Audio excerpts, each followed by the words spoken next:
Hello everyone, welcome to my YouTube channel let's study English. तो आज फिर से हम ग्रामर की एक और प्रैक्टिस सेट की सीरीज लेकर आए हैं। मेरे चैनल का नाम है लेट्स स्टडी इंग्लिश। ओके, तो आज हम ग्रामर की एक और प्रैक्टिस सेट की सीरीज लेकर आए हैं जिसमें हम ग्रामर के काफ़ी सारे कॉन्सेप्ट्स को जानने वाले हैं। और इससे पहले भी मैं ग्रामर के काफ़ी सारे इंपॉर्टेंट क्वेश्चंस को लेकर कई सारे प्रैक्टिस सेट्स करा चुकी हूँ, तो आप उन्हें भी इस चैनल पर जाकर देख सकते हैं। ठीक है, तो शुरू करते हैं हम आज की वीडियो जिसमें हम ग्रामर के काफ़ी सारे कॉन्सेप्ट्स को देखेंगे। ठीक है, फर्स्ट क्वेश्चन देख लेते हैं। Yes, the first question is in the following sentence which word is the modifier. Modifier किसे कहते हैं? And which word does it modify. बताइए, इसमें अगर हम देखें नीचे जो सेंटेंसेस दिए हैं इसमें से कौन सा वर्ड तो मॉडिफायर का काम कर रहा है और किसे वो मॉडिफाई कर रहा है। ठीक है, देखिए इसमें लाइन दी है a strong wind swept through the town today. I hope ये स्क्रीन आपको प्रॉपरली दिख रही होगी। ठीक है, अभी देख लेते हैं a strong wind swept through the town today. Okay, तो ये हमारा स्टेटमेंट है, या कह लीजिए ये सेंटेंस है। अब इसमें तीन ऑप्शंस ये हैं, डी ऑप्शन हम बना लेते हैं none of the above. Okay, तो अब तीन ऑप्शंस में से देखिए, फर्स्ट है wind modifies the word strong. क्या विंड मॉडिफाई कर रही है द वर्ड स्ट्रॉन्ग को? बी पार्ट है strong modifies the noun wind. C है wind modifies the noun wind. बताइए, देखो विंड तो विंड को मॉडिफाई नहीं कर रही है। मॉडिफायर का मतलब क्या होता है पहले हम ये समझेंगे। ओके, मॉडिफायर का मतलब होता है एडजेक्टिव से। ओके, मॉडिफायर मतलब एडजेक्टिव, और एडजेक्टिव का यूज किस तरीके से होता है? अक्सर तो यूज होता है या तो हमारे नाउन के साथ होगा या फिर वो कहीं ना कहीं नाउन को ही क्वालिफाई कर रहा होगा।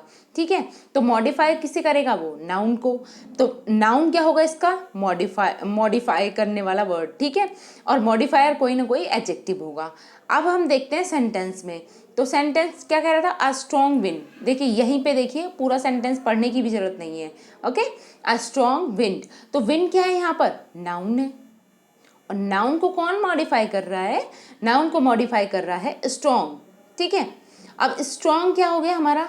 This is modifier. ओके, तो यही तो मॉडिफाई करेगा नाउन को, तो हमारी बी स्टेटमेंट राइट हो जाएगी। क्या है? Strong modifies the noun wind. Okay, option number B is the right answer. Now moving to the next question. Now you can see properly. Okay, question number 2. Leaving behind the dog was a difficult decision that the family had to take. The bold part of the sentence is, देखिए यहाँ पे जो bold part दिया गया है sentence का, leaving behind the dog. Okay, तो ये क्या है? ये पूछा गया है। क्या ये एक फ्रेज है, क्लॉज है, सब्जेक्ट है, सबऑर्डिनेट कंजंक्शन है? क्या है ये? सोचिए और आंसर कीजिए, क्या होगा इसका राइट आंसर?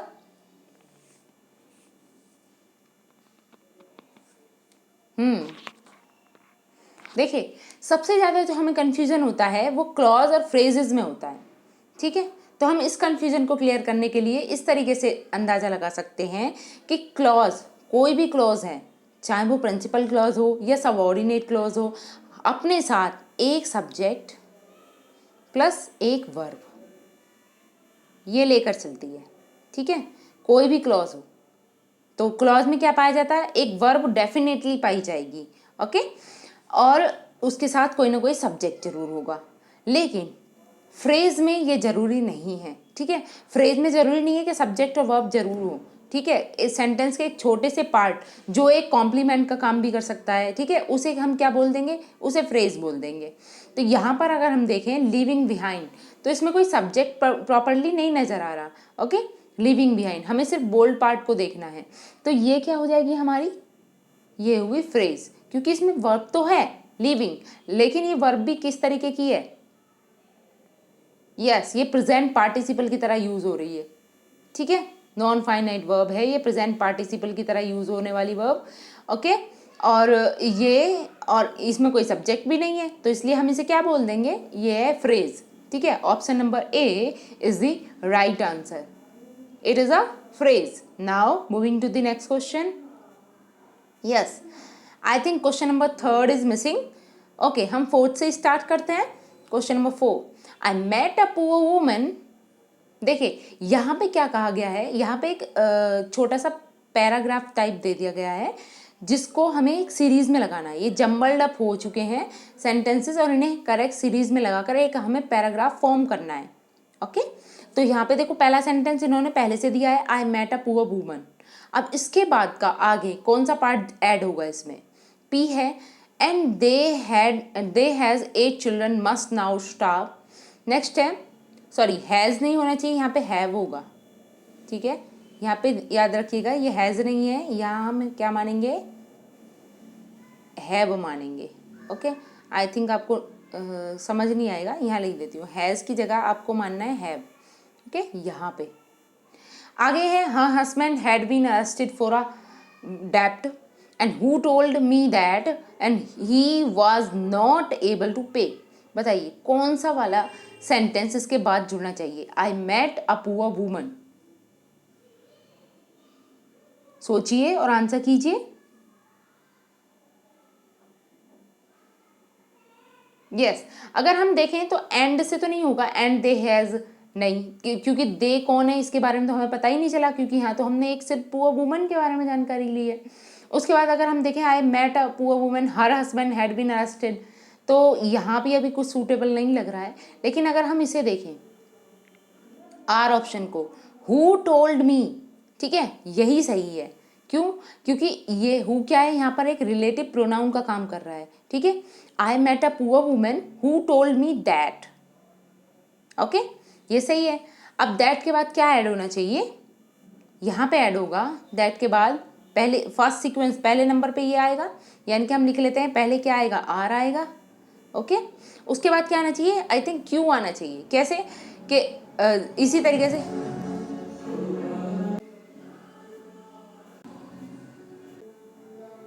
यस, देखिए आई होप ये साउंड आपको डिस्टर्ब नहीं करेगा। ठीक है, हम देख लेते हैं जैसे कि हम सीक्वेंस में कर रहे थे, her husband had been arrested for a डेब्ट। ओके, तो ये इसका हमारा सेकंड पार्ट बन जाएगा, यानी कि आर के बाद कौन सा पार्ट आएगा, क्यू वाला। अब देखिए हमारी सीक्वेंस सही बन रही है, I met a poor woman who told me that her husband had been arrested for a डेब्ट।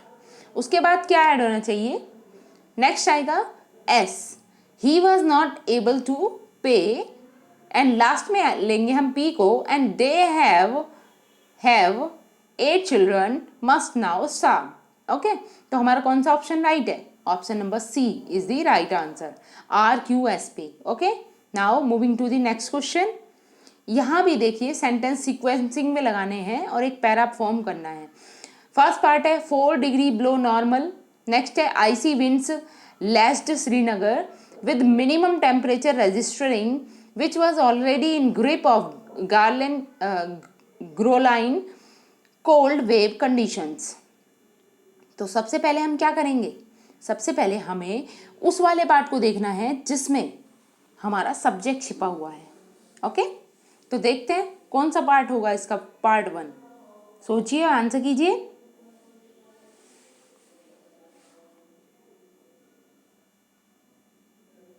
देखिए यहाँ पर अगर हम करें 4 डिग्री बिलो नॉर्मल, तो यहाँ तो मुझे नहीं लगता कि सेंटेंस की शुरुआत इससे होगी। ओके, ऐसे ही किसी भी विद मिनिमम टेम्परेचर, ये भी सेंटेंस की शुरुआत नहीं हो सकती। और विच, ये तो एक रिलेटिव प्रोनाउन हो रहा है, तो ये रिलेटिव प्रोनाउन भी शुरुआत में नहीं आता। ठीक है, तो हम कौन से से शुरू करेंगे, क्यू पार्ट से, यानी कि आईसी विंड्स लेस्ड श्रीनगर। ठीक है, और यहाँ पर अगर ऑप्शन के अकॉर्डिंग देखा जाए तो क्यू सिर्फ एक में ही है, तो बाकी सारे ऑप्शन क्या हो जाएंगे, रॉन्ग हो जाएंगे। तो इस तरीके से भी आप आंसर कर सकते हैं। अब फिर भी हम मैच करके देख लेते हैं कि किस तरीके से ये सेंटेंस बनेंगे। ठीक है, तो पहला सेंटेंस क्या बनेगा, क्यू के पार्ट क्या है, आईसी विंड्स लेस्ड श्रीनगर। नेक्स्ट हम बात करें तो उस श्रीनगर के बाद क्या आएगा, देखो relative pronoun, which was already in grip of a ग्रोलाइन cold wave condition, then with minimum temperature registering 4 degree below normal। Okay, तो हमारा कौन सा ऑप्शन राइट है? Option number A is the right answer. Okay, now moving to the next question, इसे देख लेते हैं। Question number 6, find out the correct sentence. हमें करेक्ट सेंटेंस बताना है, मतलब जो सेंटेंस यहाँ पर ग्रामेटिकली करेक्ट है। बेसिकली ये देखिए, यहाँ पे चारों सेंटेंसेस में सेम दिया हुआ है। ही was astonished, he was astonished, he was astonished and he was astonished. आपको बेसिकली क्या बताना है, यहाँ पर कौन सी प्रेपोजिशन का यूज होगा, कौन सी प्रेपोजिशन करेक्टली लिखी गई है, ये आपको बताना है। बाकी सारा सेंटेंस तो सेम ही है। तो बताइए, एस्टोनिस्ड के साथ क्या आता है? Astonished at, astonished in, astonished on या एस्टोनिस्ड फॉर? क्या होगा इसका right answer? He was astonished at his success, he was astonished in his success, he was astonished on his success या फिर he was astonished for his success? क्या होगा इसका right answer?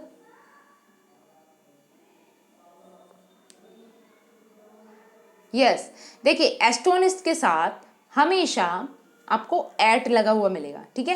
एस्टोनिस्ट के साथ हमेशा एट का यूज करते हैं, तो option number A is the right answer.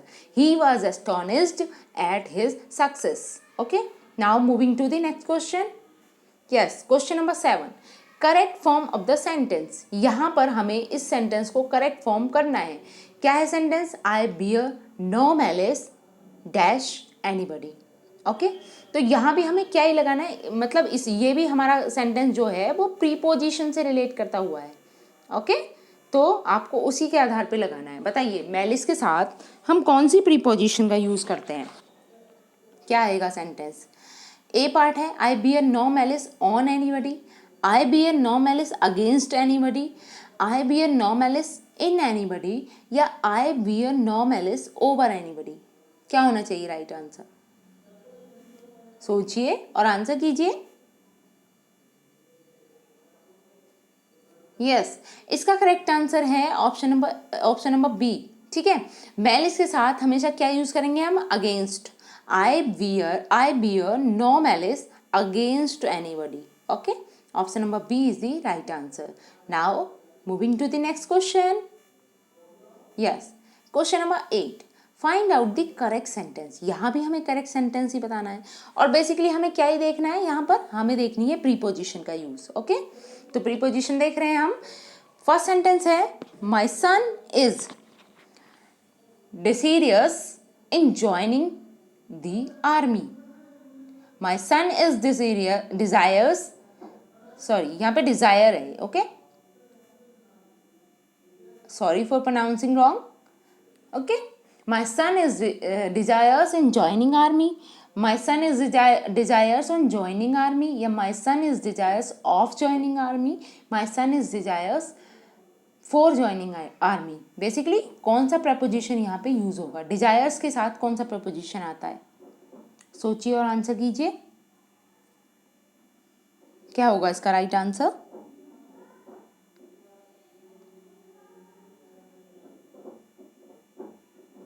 Yes, इसका करेक्ट आंसर है option number C, my son is desires of joining army. ठीक है, डिजायर्स के साथ ऑफ का यूज करते हैं। Now next question, question number 9, the boy stood on the table to catch the attention of the audience. तो देखिए यहाँ पे बोल्ड फ्रेज कौन सी है? यहाँ पे हम बोल्ड फ्रेज मानेंगे, the boy on stood on the table, इसे ही मान लेते हैं हम बोल्ड फ्रेज। ठीक है, the boy stood on the table to catch the attention of the audience. तो बोल्ड फ्रेज को बताना है कि कौन सी फ्रेज है, नाउन फ्रेज है, वर्ब फ्रेज है, या फिर एडजेक्टिव फ्रेज है, या एडवर्बियल। आई थिंक ये तो सेंटेंस है हमारा। हम बोल्ड फ्रेज जो मानेंगे यहाँ से है बोल्ड फ्रेज, टू कैच से, to catch the attention of the audience. Okay, तो आपको इसमें बताना है। बताइए कौन सी फ्रेज होगी ये?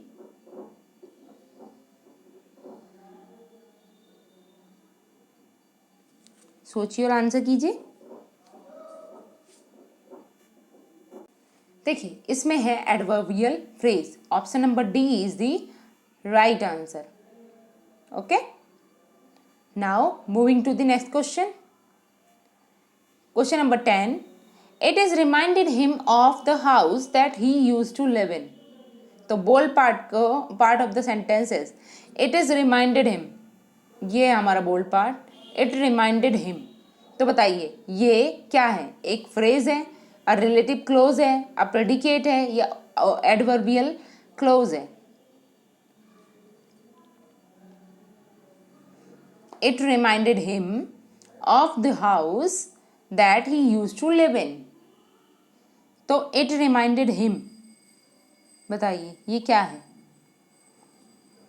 ध्यान रखना है, इसके बारे में नहीं बताना है, हमें बताना है इसके बारे में। इट रिमाइंडेड हिम,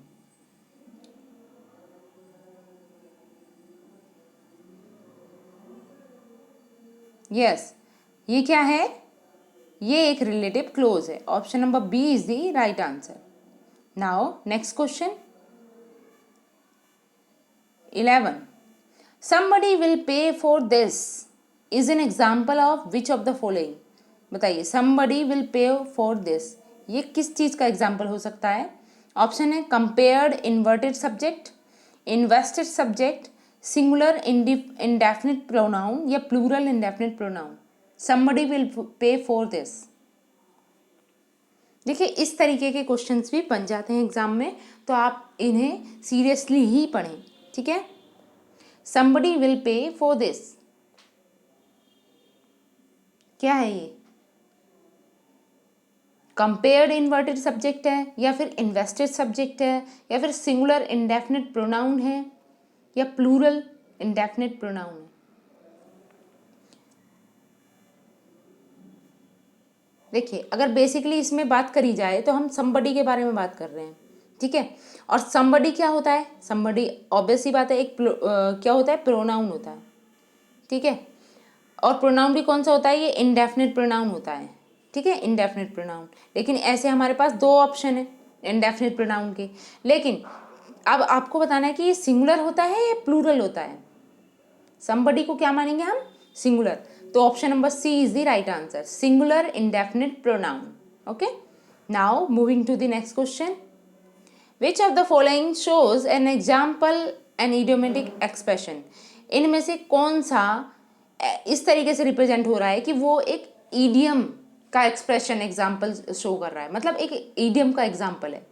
ऑप्शन है his investments fail and he lost the family nest egg. Next है he didn't invest wisely and lost a lot of money. He should not have invested so much in that risky project. He should not have invested so little in that risky project. तो बताइए किस में idiom का example है, ये आपको बताना है। यस, जैसा कि हम देख पा रहे हैं बाकी सारे सेंटेंसेस में तो सीधे सीधे बात कह दी गई है, ठीक है? He did not invest wisely and lost a lot of money, ठीक है? इसमें भी सीधी बात है, इसमें कोई ईडियम का यूज़ हुआ ही नहीं है, ओके? ना ही इसमें किसी ईडियम का यूज़ हुआ है और ना ही इसमें। लेकिन ऑप्शन ए की बात करें, his investments failed and he lost the family nest egg, okay? तो यहाँ पे ये देखिए ये ईडियम है फैमिली नेस्ट एग, ठीक है? यहाँ पे ईडियम का यूज़ हुआ है, तो इसलिए यही हमारा राइट आंसर हो जाएगा। Option number A is the right answer. Now moving to the next question, yes इसे देख लेते हैं। द ईडियम, यहाँ पे ईडियम है hush money. The hush money का मतलब क्या होता है? ऑप्शंस हैं the money spent at midnight, the bribe paid to keep some matter secret, the money received in a dark room, and the money received in paper currency. किसे कहते हैं hush money? सोचिए और आंसर कीजिए, क्या हो सकता है इसका right answer?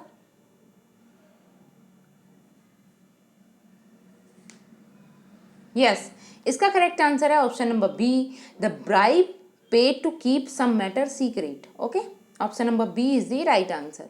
Now moving to the next question, what is the meaning of the idiom a flying visit? देखिए ये इडियम है अ फ्लाइंग विजिट, इसका क्या मीनिंग होता है ये आपको बताना है। ऑप्शंस हैं a very short visit, B है a visit to space, a visit by an aeroplane, या a visit on a gas filled balloon, या बलून है, ओके? बताइए क्या होगा इसका right answer? a flying visit। Yes, flying visit किसे कहते हैं? अ वेरी शॉर्ट विजिट, यानी कि option number A is the right answer. Okay, now moving to the next question, yes, question number 15, he managed to walk dash the broken bridge.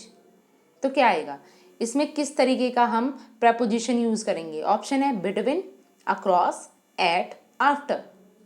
He manage to walk between the broken bridge, he manage to walk across the broken bridge, he manage to walk at the broken bridge, या फिर he manage to walk after the broken bridge. जैसा कि अगर हम read out करें fillers को fill करके, उससे ही हमें पता चल रहा है कि कौन सा ऑप्शन राइट है। क्या होगा इसका राइट आंसर? यस, इसका करेक्ट आंसर है option number B, across. Okay, he manage to walk across the broken bridge. Now moving to the next question, question number 16, I can no longer put up dash his rude behaviour.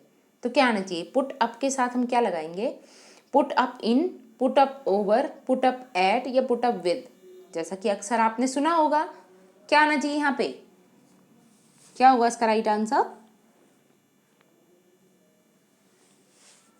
Yes, इसका correct answer है D. क्या होता है ये एक तरीके की phrase है, ठीक है। Put up with, put up with का मतलब क्या है? सह नहीं पाना, ठीक है, किसी चीज को। Next, all of us have been invited dash tea. तो बताइए क्या आएगा? इनवाइटेड के बाद invited at tea, invited to tea, invited on tea, या फिर इनवाइटेड फॉर टी। कौन सी प्रपोजिशन राइट है यहाँ पर? सोचिए और आंसर कीजिए। क्या हो सकता है इसका राइट आंसर?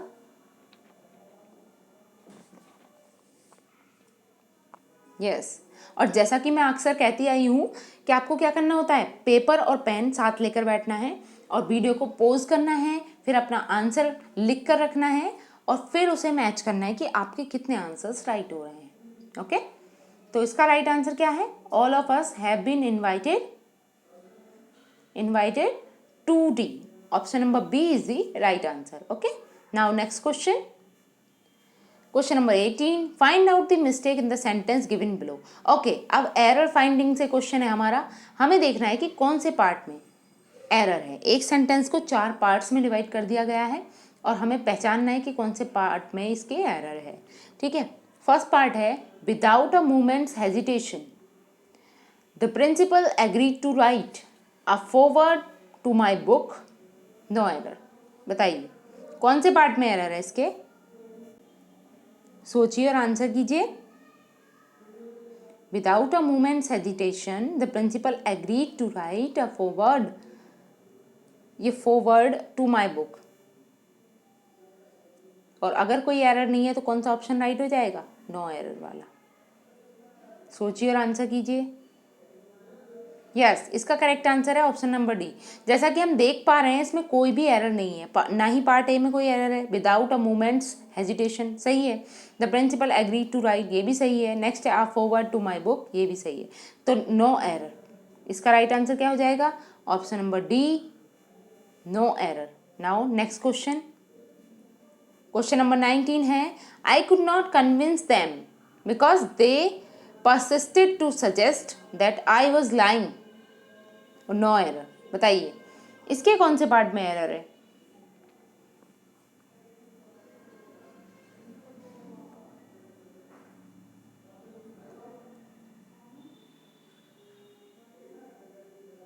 सोचिए और आंसर कीजिए।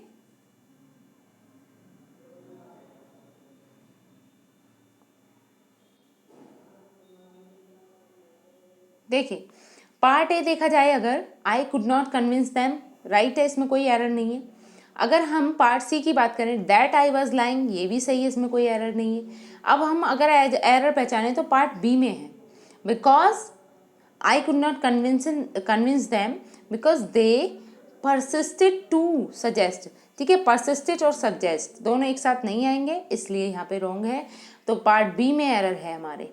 Now next question, question number 20, यहाँ भी हमें एरर फाइंड आउट करना है। Most politicians are now interested in feathering their own pockets, no error. बताइए इसमें कौन से पार्ट में एरर है? सोचिए और आंसर कीजिए। Most politicians are now interested in feathering their own pockets.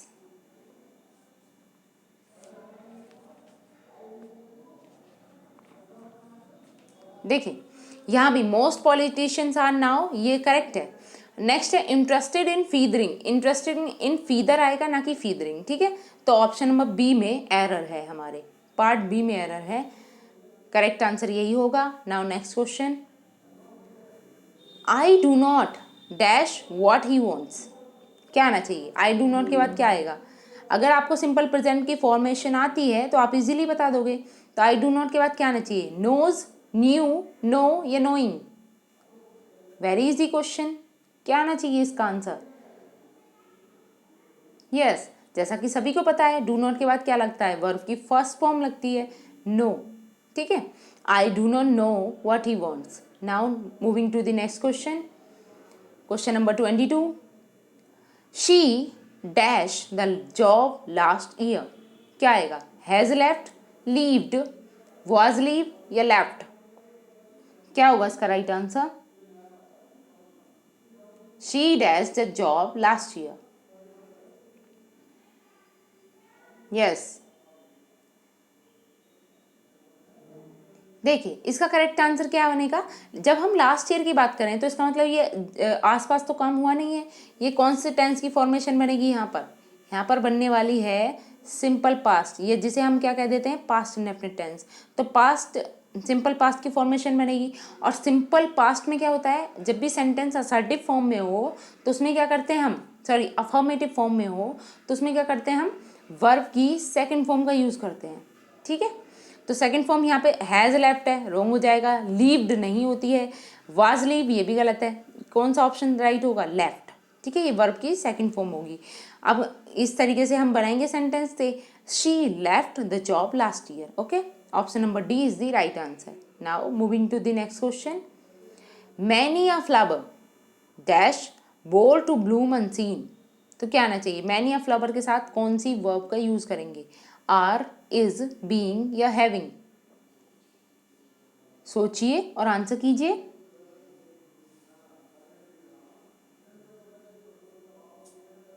क्या हो सकता है इसका राइट आंसर? देखिए मैनी या फ्लावर, इसके साथ हमेशा ध्यान रखना जब भी मैनी और फ्लावर के बीच में आ यूज हो जाए तो हम किसका यूज करेंगे? फिर सिंगुलर वर्ब का यूज करेंगे, इसे हम एक सिंगुलर सब्जेक्ट मानेंगे, इसी के साथ हम सिंगुलर वर्ब का यूज करेंगे। तो option number B is the right answer, many या flower is born to bloom unseen. Okay, now next question से देख लेते हैं, दार्जिलिंग ग्रोज टी, तो हमें इसकी वॉइस चेंज करनी है। ओके, एक्टिव से पैसिव में या पैसिव है तो एक्टिव में, इसकी वॉइस चेंज करनी है हमें। ओके, तो दार्जिलिंग ग्रोज टी, क्या बनेगा? Tea grows in Darjeeling, tea is grown in Darjeeling, let the tea be grown in Darjeeling या tea is being grown in Darjeeling? What is the correct answer? सोचिए और आंसर कीजिए।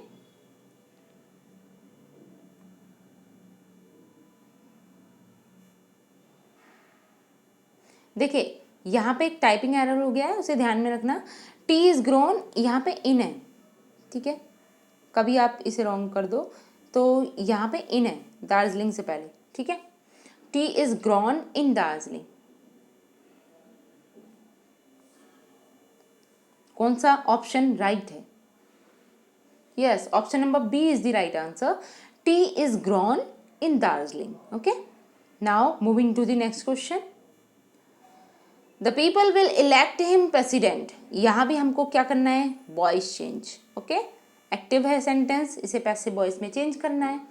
ऑप्शन है आपके पास, the people will not elect him president, he will be elected president by the people, will he be elected president या the people may not elect him. देखिए ये तो टोटली रॉन्ग हो गए दोनों, ठीक है। अब आपके पास दो ऑप्शन बचे हैं, इन दोनों में से बताइए कि क्या होगा इसका राइट आंसर। सोचिए और आंसर कीजिए। The people will not elect him, देखिए जब भी हमें वॉइस चेंज करनी होती है तो सभी को पता है कि क्या करना होता है?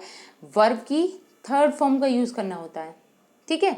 अब वर्ब थर्ड यूज़ करनी है तो इलेक्ट तो आ नहीं सकता, ना ही विल यूज़ करेंगे हम, ठीक है। तो कौन सा ऑप्शन सही हो जाएगा? Option number B is the right answer. He will be elected president by the people. Okay, now moving to the next question, question number 26। Okay, तो इसके आंसर्स को देख लेते हैं। पहले क्वेश्चन है the meaning of lesson. Lesson का meaning क्या होता है? ऑप्शन है हेट्रेड, लव, रफ, इंटीमेसी। क्या होगा इसका right answer? What does it mean the word lesson?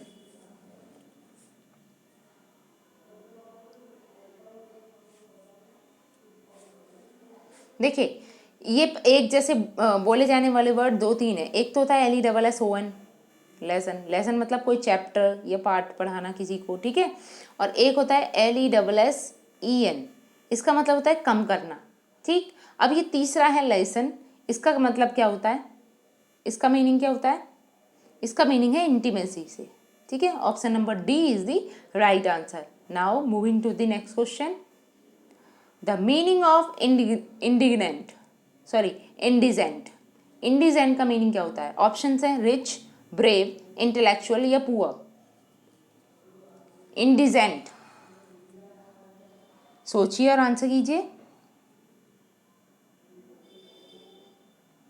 What is the meaning of the word indigent?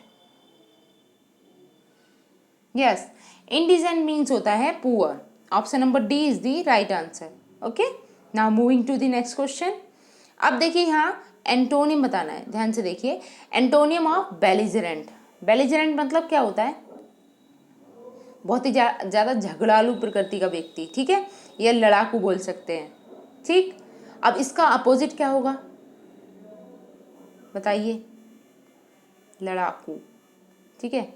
अब ऑप्शन है आपके पास cooperative, peaceful, revolutionary, uninterested. What is the correct answer? Yes, जब belligerent का मतलब लड़ाकू हो गया तो इसका अपोजिट क्या हो जाएगा? पीसफुल, ठीक है। Option number B is the right answer. Okay, now moving to the next question, the antonym of unimpeachable. इसका एंटोनियम बताना है अनइम्पीचेबल का, बताइए। ऑप्शंस हैं corruptible, blameworthy, calculating, mysterious.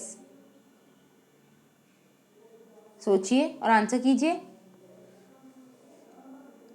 अनइम्पीचेबल का मीनिंग, ओ सॉरी, अनइम्पीचेबल का एंटोनियम बताना है। क्या हो सकता है इसका राइट आंसर? यस, इसका करेक्ट आंसर है option number B, blameworthy. Okay, unimpeachable का मतलब होता है blameworthy. Option number B is the right answer. Now moving to the next question. Yes, the correct antonym of parsimonious. इसका भी हमें antonym बताना है, इसे ध्यान में रखना है। ओके, ऑप्शंस हैं आपके पास पार्सिमनी, फ्रूगल, निगार्डली, प्रोडिगल। क्या होगा इसका राइट आंसर?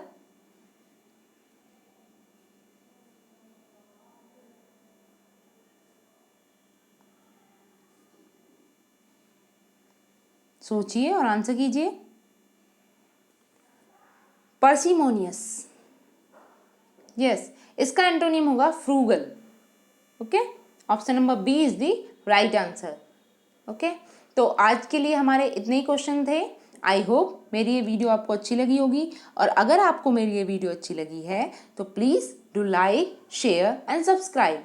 और मेरे चैनल पर काफ़ी सारी ग्रामर की वीडियोस कराई जा चुकी हैं जो सभी इंग्लिश से रिलेटेड एग्ज़ाम्स के लिए इम्पॉर्टेंट हैं, जिसमें भी जिस भी आपके एग्ज़ाम में ग्रामर पूछी जाती है उसमें इनमें से किसी भी क्वेश्चन के आने की संभावना है। और यदि अगर कोई क्वेश्चन भी नहीं आता है तो इसके कॉन्सेप्ट्स बहुत ज़्यादा ज़रूरी हैं। ओके, तो आप चाहो तो मेरे चैनल को सब्सक्राइब कर लो और बेल आइकन पर प्रेस करके ऑल नोटिफिकेशन पर क्लिक कर लो, जिससे कि मैं डेली जो वीडियोस डाल रही हूँ उसका नोटिफिकेशन आप तक पहुँच सके और आप डेली प्रैक्टिस कर पाएँ, ठीक है। इसी के साथ ग्रामर के प्रैक्टिस सेट अलग से कराए जा रहे हैं, साथ ही आपके लिए लिटरेचर के प्रैक्टिस सेट भी हैं, ठीक है, तो उन्हें भी आप डेली देखें, क्योंकि रोज़ाना मैं प्रैक्टिस सेट सुबह के टाइम में आपको ग्रामर के प्रैक्टिस सेट अवेलेबल कराती हूँ और शाम के टाइम में आपको लिटरेचर का प्रैक्टिस सेट देती हूँ। तो आप चाहो तो बहुत अच्छी प्रैक्टिस कर सकते हो मेरे चैनल से जुड़कर। आई होप ये आपके लिए बहुत हेल्पफुल होगी, और तब तक के लिए thanks for watching, happy learning.